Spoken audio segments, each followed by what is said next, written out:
Okay. Just to introduce all of our panelists, on my right we have Miss Eeleen Lee, who is the editor of KL Noir.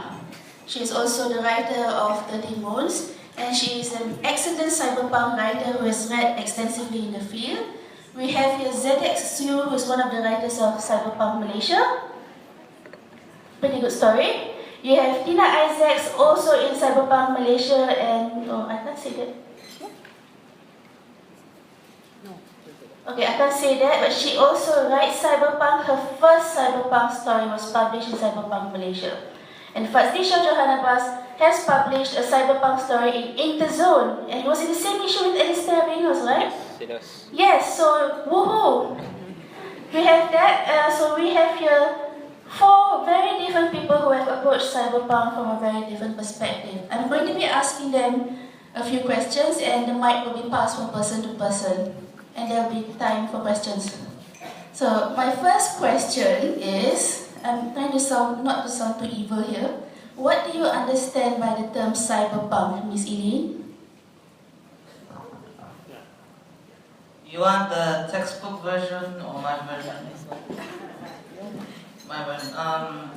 William Gibson said that the future is already here. It's just not evenly distributed. So that's.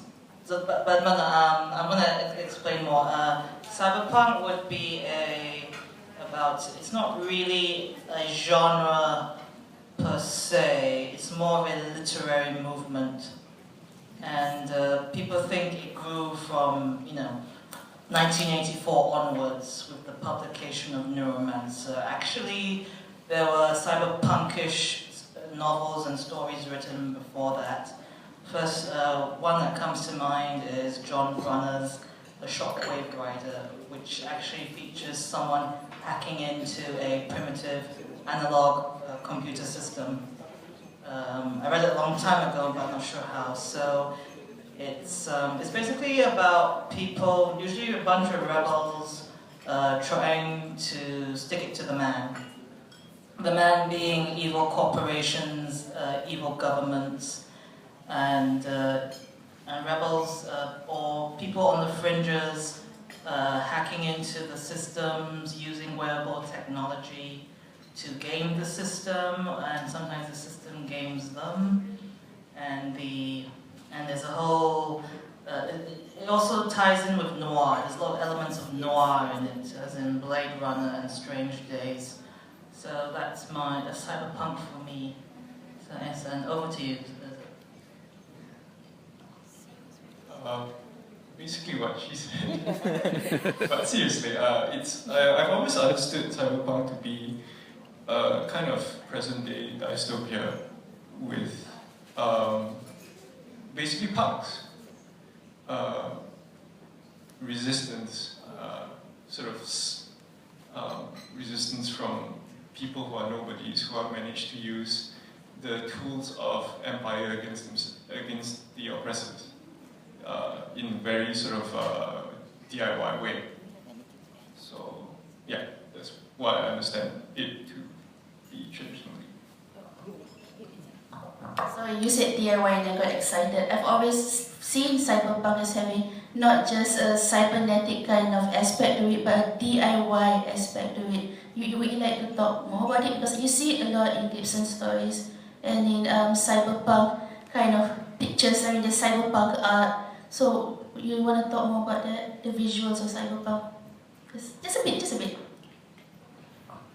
Well, to be honest, I actually don't have experience with Neuromancer, so I haven't read most of the cyberpunk canon. I only know it visually, and you always get these things where they're like cyborgs or like body mods, but they're all like done by backstreet doctors, or I feel that it's like cyberpunk.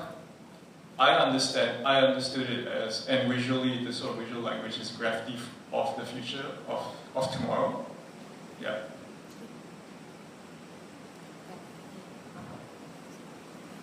It's difficult to add to what we pretty much explained it all.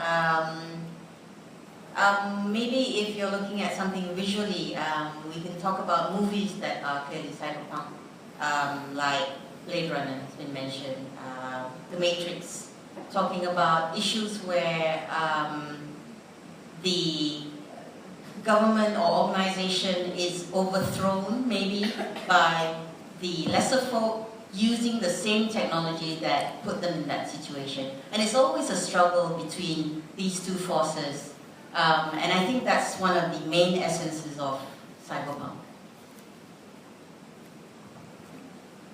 Hey, cyberpunk, to make it short, is high technology, low morality. Basically like what's happening right now. I think it started off when the home computer became affordable for everyone, for every household.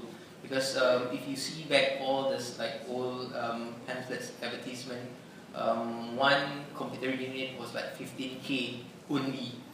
That was in USD. Then the price came down and became affordable. So the question went, what if like this kind of technology evolves and then takes over people's lives?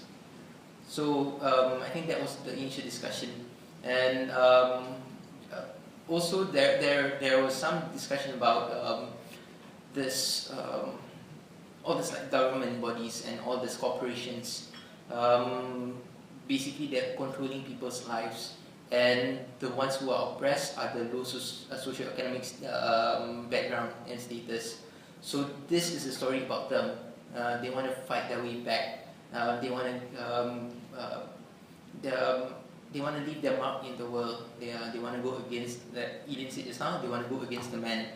What's interesting is that okay, not like Eeleen, I didn't read the novels, but I do read the short stories. It started off with Mirror Shades, right? Mirror Shades, then after that, post-Cyberpunk, there was Rewired. And then latest in 2013, there's an anthology, Cyberpunk. If you read those three anthologies, you can see the evolution of the term and the definition of cyberpunk. It used to be that it was like all leather and this wearable technology, and then there's like underlings and underdogs hacking and going against the system. But if you read the latest one in the 2013 anthology, you will see that it's basically like people leading a day-end life. Basically, they are just like stuck in working class. The technology is very high, but they're stuck there. It's a story about them, basically. So you can see the evolution of it. Even though Gibson declared Cyberpunk dead in 1991, right? But yeah, the movement still goes on, whether they liked it or not. So yeah, high tech, low morality. That's what Cyberpunk is to me. Okay, I'm going to come back to what Gibson said again later, because that leads on to some of my more advanced questions. I'm just going to ask you some, I'm still at the basic questions, but when did you first write Cyberpunk 1 and 2? What are your main cyberpunk influences? I think you've answered some of those, so feel free to extemporize. Can I give a bit of a cheating answer? Because it goes back to my first short story that was a review about Tron. Donald Trump. Well, no, okay, I'm joking. I'll be serious now. Actually, when I was young, this was proto-cyberpunk. I did try and write a story about a boy who hacked a fridge. Because the fridge was, one of those... we would get to this point where you talk to the fridge and the fridge will do everything for you. You tell it... It's like a Siri fridge. You tell it to chill the ice for you and... make parts of the fridge cooler, or not cooler. So I tried to write a story about a boy who hacked his household fridge, and he found out that he could hack the other fridges in the block, and then the company that made the fridges got wind of it and didn't like what he was doing. So they caught him and they put him in a freezer. And yes, he was literally, hey, I was 13, come on. So they put him in a freezer, and the only solution is if someone hacks him out of the freezer, which is not going to happen because the world suddenly moved on from storage-based food and started eating, you know, powders and liquids and tubes. So yeah, it's kind of a downer. You were a dark 13-year-old, weren't you? Yes, I was. But yeah, my main influences would be, well, not just the writers like Gibson and Rudy Rucker and Pat Cadigan. Cadigan is a good one. She wrote Sinners. And I think a lot of films influenced me stylistically. Faz and Tina and Zedeck have mentioned, you know, Matrix, Blade Runner. There's a film called Strange Days that was quite good in the mid-90s with Ray Fiennes and Angela Bassett. It was a very odd film because it was set in 1999 and the film came out in 1995. So it was only projecting 4 years into the future. And so by 4 years' time, that film was totally out of date. But if you watch it now, it becomes a very interesting period piece. And they're using mini disc players in like thumb drives. And you know, mini disc players are completely obsolete by now. And it just becomes a very weird vintage piece, which, but it's still very grungy in its aesthetic and its visuals and its atmosphere. So that was one of my main influences. Yes, that's all. Is that it? I guess, well, I guess film is a big thing. I've not read a lot of Cyberpunk. And I know that it's probably considered like a vulgarization of the genre, but I'm familiar with a lot of the Cyberpunk tropes from Cyberpunk 2020 and Shadowrun, which are tabletop role-playing games. And so I read a lot of those stuff. So yeah. I suppose my influence has always been science fiction from young, movies and books. And what really opened up my eyes to Cyberpunk specifically was The Matrix, the movie, which came out from the age of my eldest daughter's birth. So that's how long ago it was. And it made me think about it was, yes, because I remember watching it. I feel so old. Shut up. Don't remind me. So it made me realize that technology, if used wrongly, you know, it made me open up my eyes to the idea that technology in the wrong hands can be a very dangerous thing. And what if someone tries to wrestle it back? You know, and the other issues within the matrix, the consciousness, what is true to you, you know, blue pill, red pill and all that, which is something I use in all my philosophies nowadays. And I think it's becoming more and more relevant actually, and it's going back to the issue about whether cyberpunk is dead. It's becoming more and more relevant actually now because usable technology, iPhone, watch, what's it called? iWatch, everything, right? Things it's not long before phones are embedded in your hand, and we already see technology, like you said, that is now obsolete, which has come out and supposedly predicted for 50 years down the line. And I just watched Demolition Man for the first time in 20 years the other day, and I was like, oh my God, that's all yesterday. You know, all the technology in the movie, Demolition Man, which has some elements of cyberpunk. Technology has caught up with it, and I think that there's a revival of cyberpunk, you know, aficionados nowadays. Okay, before someone calls me out on it, I'll be honest with you guys. When it comes to reading, I'm more of a fantasy reader, but I love watching science fiction shows and movies. Somehow or other, I don't really like reading science fiction unless they're short stories. But I'm going to present on science fiction tomorrow again. Okay. Anyway, I fell in love, I think, with cyberpunk. Like what a lot of people here would answer, Matrix, the Total Recall, the old one, not the Colin Farrell version. That sucks. Yeah. Yeah. The original one. Arnold Schwarzenegger. Yes, that was good. Also, Tron Legacy wasn't that good. And come to think of it, I'm not so sure if any of you plays Final Fantasy VII, but it has its cyberpunk elements, especially in the beginning, the first part of the game, where like there's an upper city where people are rich and people are it's like they are enjoying life, but there's a lower city that that has never seen the sun, and it's like all this poor people and everything, and they wanted to fight this company. I can't remember the company's name, but yeah, you have the cyberpunk elements there. So I fall in love with science fiction and cyberpunk, and when it comes to movies, shows, as well as games, that's my main source. Thank you everyone for the introductory answers. We now go into the meat of what I want to discuss.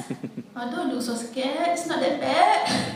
You know, people have been declaring the death of cyberpunk again and again, but over the years, cyberpunk scholarship has grown stronger and stronger and stronger. And you know, there's several cyberpunk movements happening. It's happening in Cuba, in South America, in India, and now we have a cyberpunk movement happening in Malaysia. I do not think that cyberpunk is dead so much as it's being repurposed, and for me as a scholar, I find this exciting. I'm just going to say that I'm going to have one cyberpunk article published and have another 3 in the works. And essentially, I want to know what you think would define the Malaysian cyberpunk as we move into this very exciting revival of the genre. It's not even a genre, it's a literary movement. So, Eeleen? Defining Malaysian cyberpunk. What do you think would go into us actually having this sense of a Malaysian cyberpunk? How are we going to redefine what seems to be canonical? Thanks. Okay, thanks for that clarification. Well, I wrote a couple of articles on Malaysian speculative fiction for a Canadian website called The Portal a couple of years ago. I did kind of mention that Malaysian science fiction is unique in the sense that,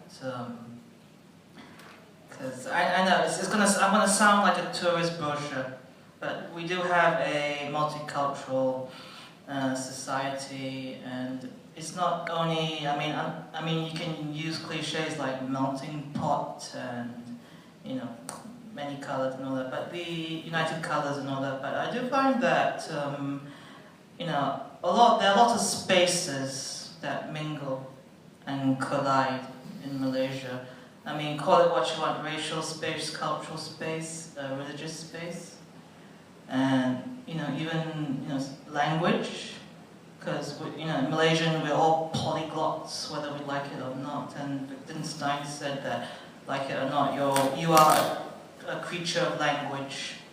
So what's exciting for now is we are using the language of the colonial oppressor, the English, to redefine our literature. I mean, it just happens in everywhere. In all colonial countries, everywhere, name it, they have it in Nigeria. But I think it's very exciting to be in the middle of it now.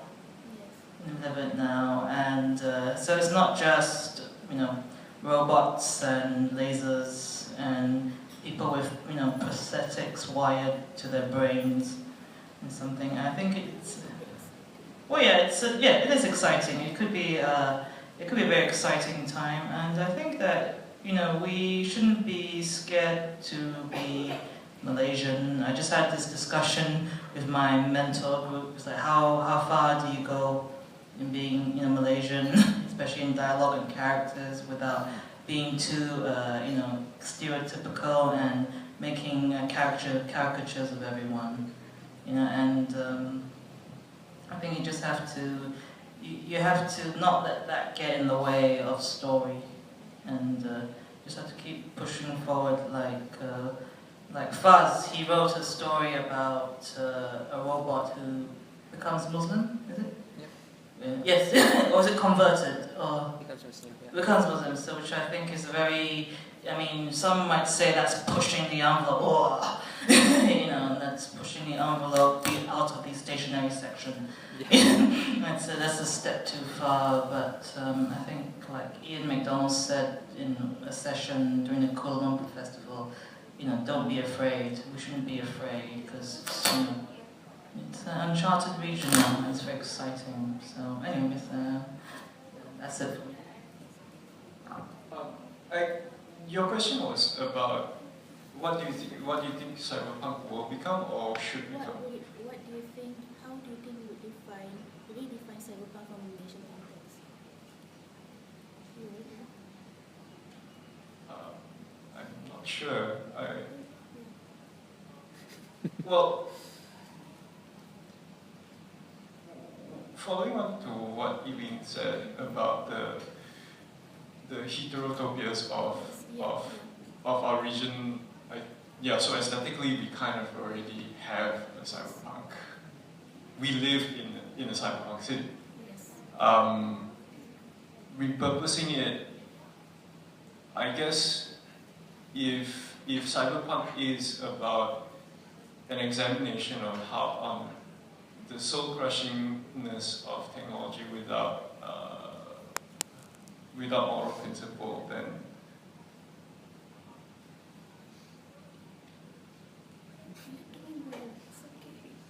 actually I lost myself. So.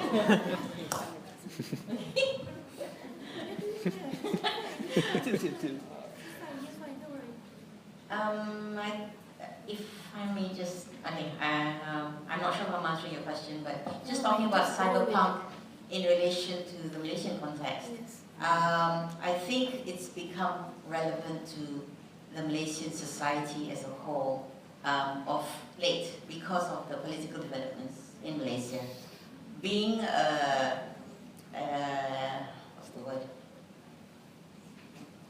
Teenage, I'm trying to think, adolescent political system, which is still finding its steps, finally trying to figure out, do we want those in power? Do we want to have a change? Is it dangerous to have a change? All those thought processes going on, and it's very new thought processes. We are very late in the development of our political society, and with that, the development of literature in Malaysia, which is very young compared to Indonesia, Philippines, and so on. And it's a very exciting time for Malaysian writers right now. It's the time for us to be able to write a story that relates directly to the man on the street. Whereas in the US, this is old news, man. I've heard about that. I've voted for a black guy. You know, sorry. Sorry. Really stereotypical. But in Malaysia, it's relevant. We are talking about human rights and justices. We are talking about the big brother, the biggest mother of all in Malaysia right now. We're talking about things that are affecting us on a daily basis, and all of us have views on it. We might not be on the same side. We might have not even made up our minds. But this is the precipice of an interesting age, and the story writers have the opportunity to bend it and twist it and predict which way it can go. And it's so fascinating for readers to finally say, oh my God, that's exactly what I believe is going to happen, and things like that. And it's exciting for us who are writing it, because we're like, I bet you if this person came into power, this is what's going to happen. I bet you this person, I was going to say something else, if this person bombed up this person, so on, you know. And it's exciting to be able to use all these elements of present history, is that right, present history? Present occurrences and possible things that we are at the ground movement of politics in Malaysia. It's exciting for writers now to be able to present it in literature, and I think this means that it's the perfect time for Malaysia to come into cyberpunk.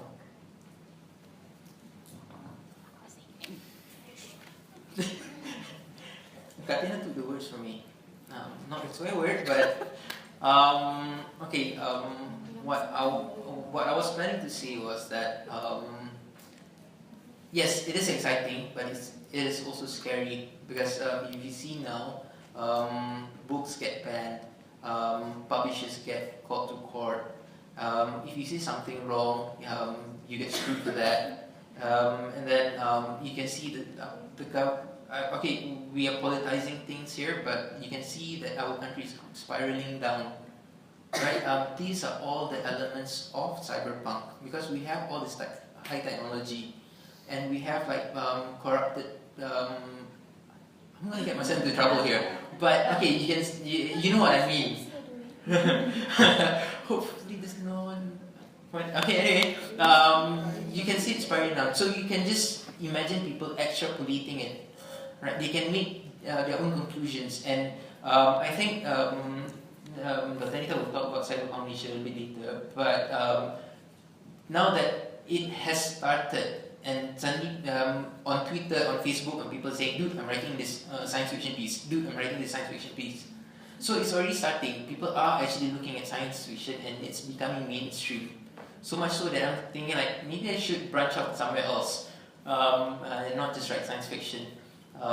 So it is good, and then because this is the perfect opportunity for us to actually write, because I think if you guys read Malaysian stories, especially those in English, you'll notice that Malaysian writers love writing social commentaries. I don't know why, but they love writing social commentaries, right? So yes, Cyberpunk is actually a very good and relevant outlet for that, because they can describe all this all these corporations, all these big shots and making all the decisions for other people, all this banning of censoring and banning and everything. So it becomes really, really relevant nowadays. So yes, maybe what they're writing is social commentary, but then, I mean, it's a good outlet. You can actually voice this out and publish it elsewhere and let people outside this country read it. And yeah, maybe if powers that be deign to read the stories, they will say, "This looks familiar." It's like they're talking about us, aren't they? Screw that, because you're publishing it elsewhere. You're not going to get banned from. They're not going to ban your online access. Or maybe they will ban your online access. There will talks about that, right? So these are all elements that can be incorporated into those kind of stories. So it's like Malaysia right now, it's like really rich with all the elements, all the plot lines to write cyberpunk, provided you write it right now. Yeah. So I just had some corollaries to. I want to say that the sort of, you mentioned fear, and there is this sense of like. Well, one of the ways Malaysian society has always functioned is that we will accept progress, technological, economic, or otherwise, we will trade liberty for progress, which is a lesson that we have not yet learned to unlearn. We are told that you can't do these things because we will take it away from you. And we have to, because if we don't, you will lose your career. So I feel that cyberpunk and what it represents actually helps with this fear. The fear of getting your stories banned. You know, like, the punk aesthetic is to face the man and find ways to thumb your nose at him. And I feel that if more people are working in this genre, then you'll find more writers who know how to write the kind of stories. Even if they're banned, maybe you publish them elsewhere. You create zines. You know, it's not just the genre boundaries, but so it's not just the form, but the philosophy behind the form that I think is really cool. Yeah. Just going to add to that I think most cyberpunks are inherently paranoid people. Because cyberpunk, paranoia defines the genre from Gibson to the Blue End trilogy, which I'm working on right now. I think I love it so much because it echoes how paranoid I am. So that's one of the things I wanted to mention. And now comes the provocative question that Fadzlishah is really frightened about. Do you think Cyberpunk Malaysia has defined what will be seen as a Malaysian cyberpunk in the future? Eeleen? Can I let the people who are included in the anthology go first?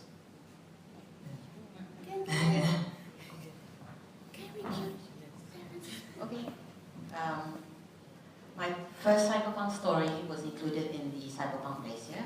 I would merely refer to it as the entire collection as a collection of short stories about cyberpunk.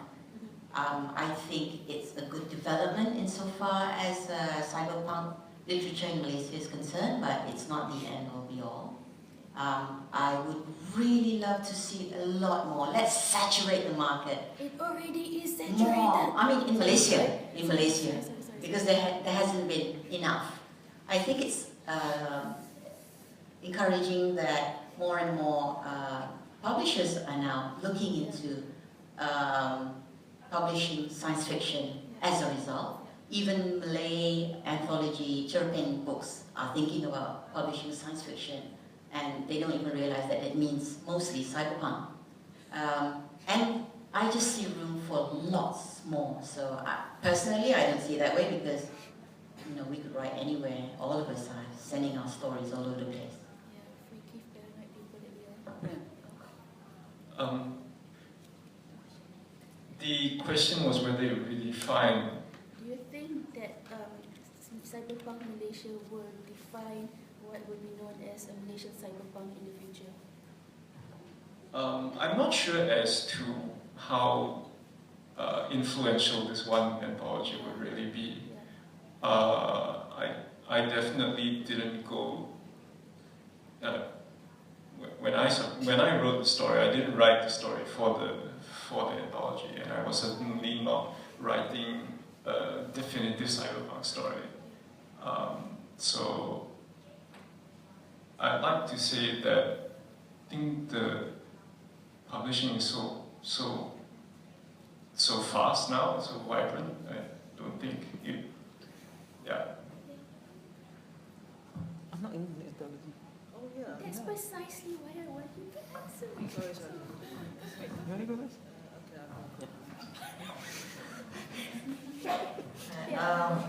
Okay, so I'm not in the anthology, but I'll answer the question. Because there's a reason why.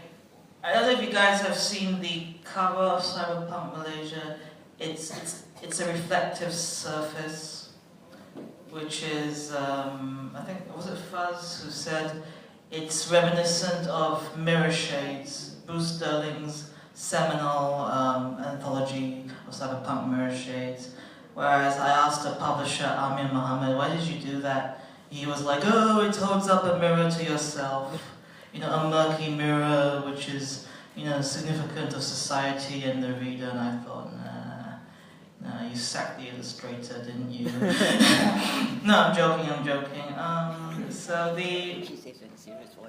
I think the funny thing about Mirror Shades is that most of the writers featured in that anthology didn't really become known for cyberpunk, such as Greg Egan. He became more very, very hard science fiction as the years progressed. I'm not saying these two will fall into obscurity or anything, but it's pretty hard to say, as they have outlined, that it's very hard to judge on the basis of one collection. But I share Tina's sentiments. I hope there will be more. I hope there will be a lot more. I hope there will be permutations and variations on the theme. And long live Malaysian cyberpunk.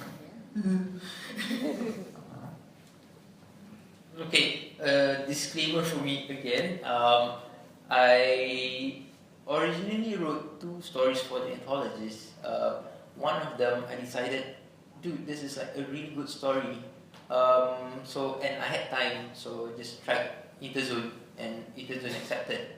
Interzone is a publisher in the UK. It's a really distinguished publisher, and if you put that in your resume, dude, it's like really good. And then I wrote the second one, which is a continuation of the first one, but it didn't get, it wasn't chosen. But alhamdulillah, it's sold for 6 cents USD per word. It's still confidential. I can't really say it yet. But when it comes out, I'll just announce it on Facebook. Don't worry. But what Dr. Anita was saying, is it going to be the future of Malaysian cyberpunk? God, I hope not. Sorry, guys, but I really hope not, because if you, how many of you have read the book? Okay, that's not a good sign. Okay, anyway, I've written a really extensive review on the book. Not because I want to show my bitterness or my hatred or anything, but then I'll talk about science fiction later now in my lecture. But anyway, one of the stories is about this like Indonesian android with I think Bangladeshi android or something. Oh, I did. Yes, Kakak, right? And if you, okay, all right. It's okay. Okay, but anyway, it's sort of like a social commentary on what's happening right now. There's just like this Indonesian maid who's like discarded, and then there's another Bangladeshi laborer who wants to help her. So basically, it's the same story that's happening right now, but just the characters are droids. There's nothing science about it, right? There's no scientific. You can see that it's like some social science or something. It's a soft science fiction, but then it's just like a regular story with using robots to make it pass as cyberpunk. So it's wrong. And then some of the stories, it's like there's like Dato or this Tan Sri who just randomly shoots people as game. I mean, those stories are not the essence of cyberpunk, not the essence of science fiction even. But not to put a downer on it, there are like really, really excellent stories.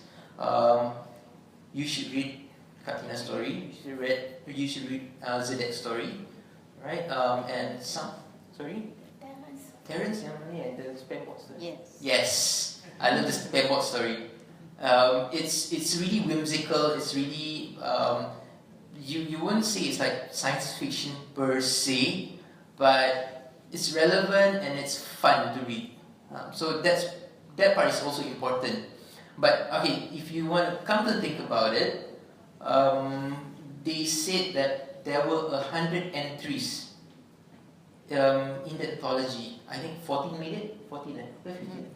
14 stories made it. But just imagine 100 stories were sent in. Maybe there were drafts that were not sent in at all. So that means there are 100 stories out there that's already written for cyberpunk, right? And then hopefully there's more to come. A little shout out, my publisher Kushairi, his publication house, Intermetic Press, specializes in science fiction, both in English and Malay. So yes, the science fiction writers do have a venue. It's true that local publication houses are not that keen on publishing science fiction books because they see that there's no readership. Kushairi mentioned that in his I9 article. Okay, fine, maybe there is no readership, but then it's a blatant lie when you say that no one is interested in reading science fiction at all. Because in Malay, there is an annual competition, Sayembara Science Fiction and Technology, I think. And then in English, because I love to go to Kinokuniya. If you go to Kinokuniya, there's an entire section of science fiction, and you can see like young people sitting there reading these books. So there is readership. It's just that people do not want to read Malaysian stories. And from my reviews, you can see that the reason why people don't want to read this kind of stories. Also, I'm going to touch that in my lecture tomorrow. But yeah, I mean, you have to have faith in your readers, and you have, as a writer, you have to give that commitment that you are going to fulfill your promise to the reader. So, yeah, I hope that cyberpunk movement will grow as to echo what we mentioned just now, because it's relevant right now. And then there's also a publisher who's really keen on signing science fiction books. Maybe it's an indie publisher, it's a small house publisher. Maybe you won't be able to see sales of up to like 10,000 ringgit or anything, maybe not. But we have to start somewhere, and it's starting. It's good. Sorry, I just had something to add. When you're talking about Cyberpunk Malaysia, the anthology itself, whether it can define what cyberpunk should be in Malaysia, I think that it's kind of like putting too high a burden on the anthology. The way I look at it, it's an anthology of many anthologies published by a pulp fiction publisher, and they just want to get stories out there. And this was one theme, and they have many themes, and various themes. They just pluck them up out of Ami's head, right? And like Fadzli wrote in, 78 other writers wrote in and didn't get chosen.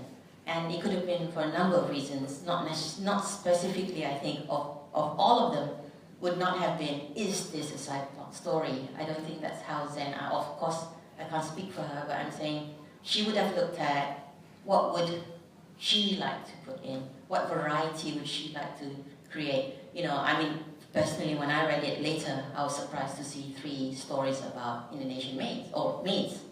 And I would have varied it more, perhaps, if I were the editor. So we don't know. There are many different factors that would have made the editor's choice. So, and I think that defining it based on the content itself, the way I look at it is, let's wait for many more to come out, and then we will really be able to see the definitive list of cyberpunk stories in Malaysia. OMG, I just got put in the hot seat.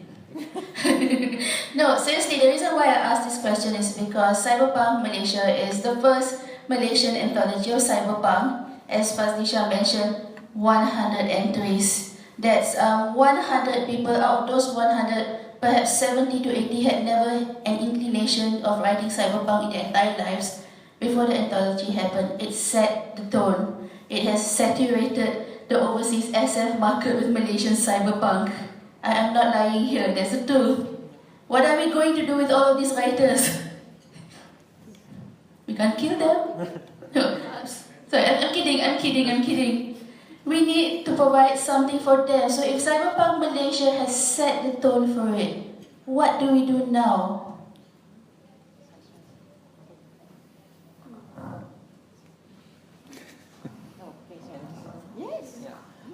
Okay, I'm not going to answer for Novo or for Amir, but if I know him correctly, he's moved on to another project, so there's not going to be another cyberpunk project. But just to elaborate on the discussion just now, Cyberpunk Malaysia is the first English science fiction anthology, right? And so it has to count for something. And yeah, we hopefully will have more and more. Like I said, my stories. Okay, one of them I didn't send in to Cyberpunk Malaysia, but one was rejected. But I believed in the value of the story and how good it is, so I sent it elsewhere, right? And yeah, it has been accepted. So because the thing, what you need to know is that right now the SF community in the world are looking for diversity, all right? And we provide that, provided that you write local settings. So because it becomes irrelevant if you write if you write like a setting set in America or something, because people are already doing that. It's like America is way larger than Malaysia, and the entire country is writing about America. So some of them are writing about like Southeast Asian countries, but they don't know the place like we do. And then if you imagine if like this out of this 100 entries, and because it's Cyberpunk Malaysia, so it has to be set in Malaysia, so it has to be local. So this is like it's really good that if the stories are good, if you send it elsewhere, then people will be reading about Malaysian cyberpunk stories in other venues. So yeah, we don't need to kill off the writers. The writers just need to know that there are venues for their works. It's not just in Malaysia, outside. There's a big world out there. So sorry to interrupt. Yes. This is going to be good. Maybe Faz, you cover this in your lecture tomorrow, but I think it's not just a question of we need more venues, we need more publishing opportunities. I also think that as readers, when I say readers, I mean everyone in this room, not just people hanging around the bookshops or surfing online, but I think there should be a bit more reader awareness with regards to speculative fiction as a whole, because one of the first things I heard when there was a call for submissions for Cyberpunk Malaysia was, Cyberpunk, what's that? Apa ni? A lot of people didn't know what it was, right? The editor himself said, I mean, okay, I'm not dissing the Zen right now. I'm not dissing Zen, so another disclaimer. But I mean, she herself said that she's never heard of Cyberpunk before. She mentioned that. Never heard of it. That was the first time. And she's more of a fantasy rather than science fiction. So yeah, some of us were questioning it, but I mean, she's a good writer. Yes, she's a good writer. Was she spot on when choosing the stories? I'm not so sure. Because, I mean, she's the editor. We won't say anything more than that. Yeah, but, I mean, when the editor says something like that, you go like, huh. I want to say something in response to this. I don't consider myself a science fiction writer.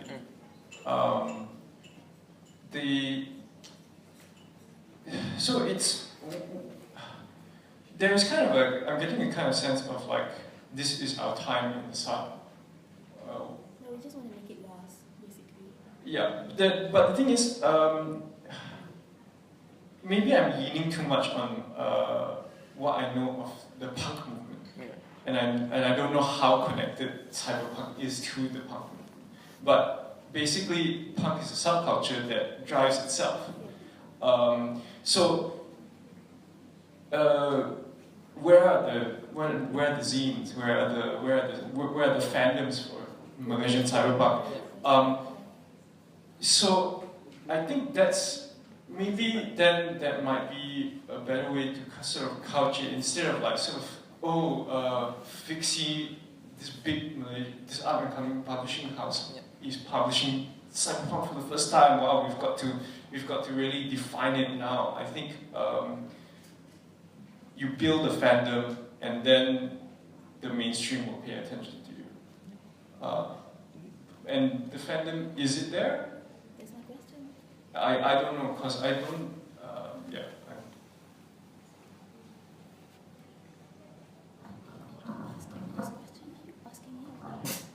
Are you going to go on to the next question?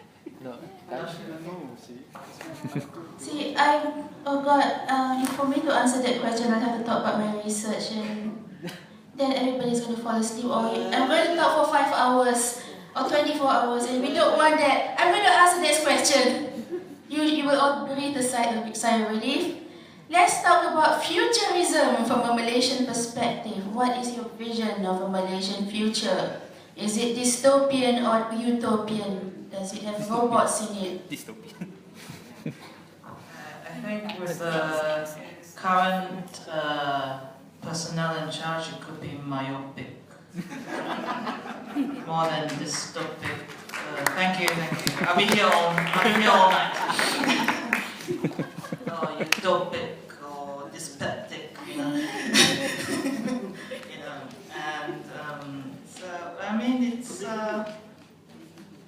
because like we were talking about technologies, and everyone on the panel mentioned technologies used in film, how they are dated, and nothing ages quicker than a depiction of the future.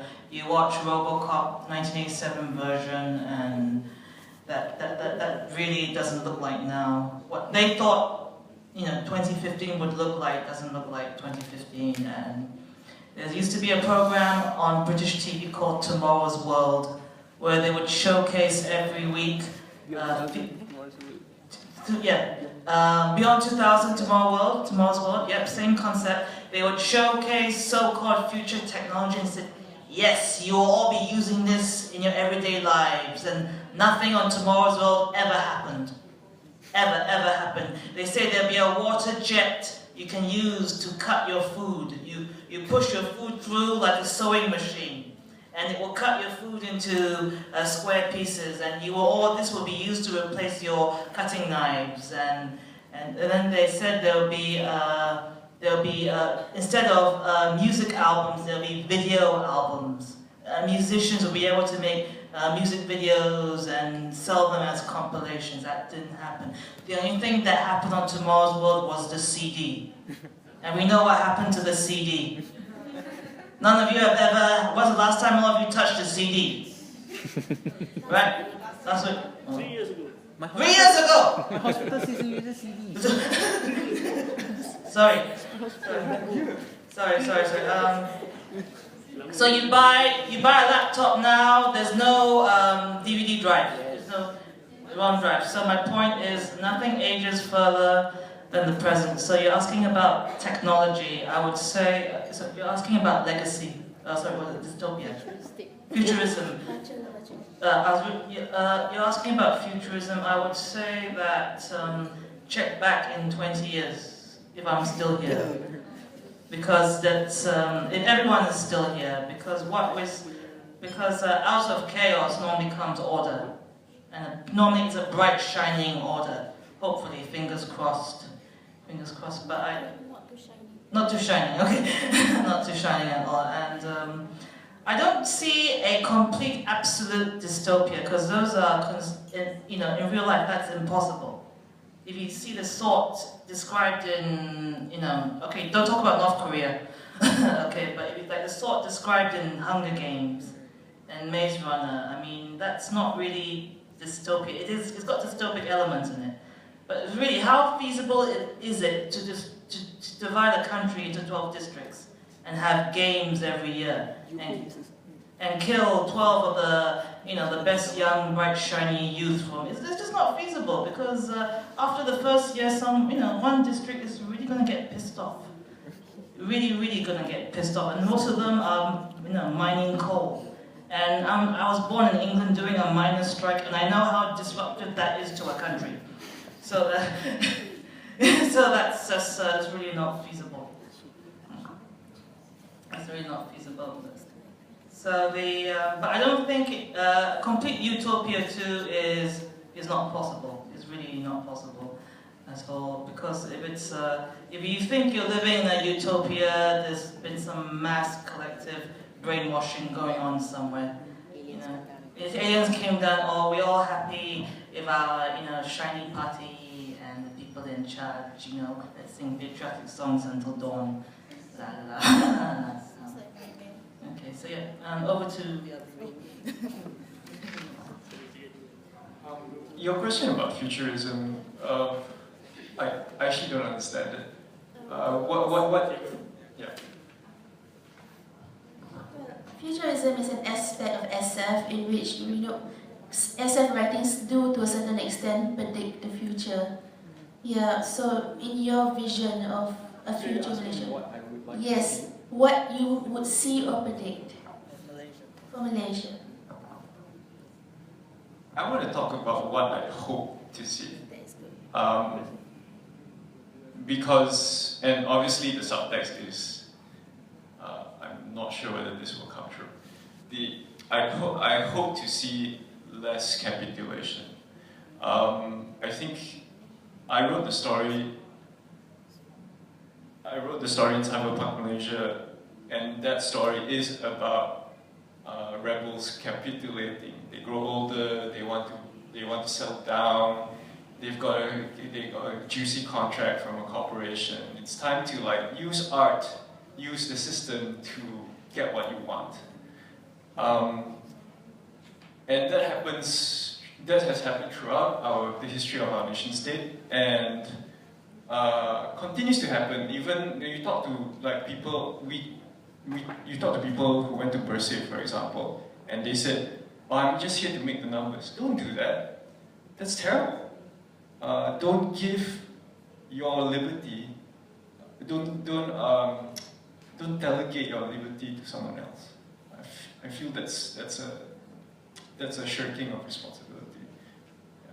So I hope in the future that happens less. I think it comes back down to politics. It comes back down to the development of politics in Malaysia, which is still very adolescent. And if we follow the history, and if history repeats itself, we are at the peak of deciding which way we're going to go. It doesn't look good. That's all I can say.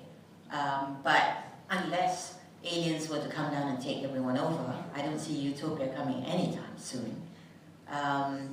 The change is unique because we are rising at the same time development has happened almost everywhere else. And it doesn't quite repeat itself in the same way, so everyone's frightened, but hopeful at the same time. That's all I know. Okay, if you notice, even as writers, our discussion will always come back to politics. Because it's so much in our face right now, so we can't escape from it, right? So this is like becomes part of our discussion, it's part of our writing, part of our culture. But if you ponder upon it, Malaysia has the potential to be a utopian society, because okay, you can see like in America, there's racial profiling. If a white man goes shooting an entire university, the white man has a mental illness, the white man has a problem. If a black man gets shot down by police, because that black man is a gangster or something, so that's already racial profiling. In Malaysia, sure, some people are trying to push that, but then the younger generations, we don't really care. Right? They are trying to push like what I call the Ahmad, Achong and Raju problem. Because if you see all this like advertisements, invariably those are the three names that they will use just to show that there's racial unity. But this is like a problem of the older generation. For us, it's like yesterday's news. We're going to discuss about something else. It's not about race or anything. So okay, we don't have racial assimilation. So and then we are appropriating each other's cultures.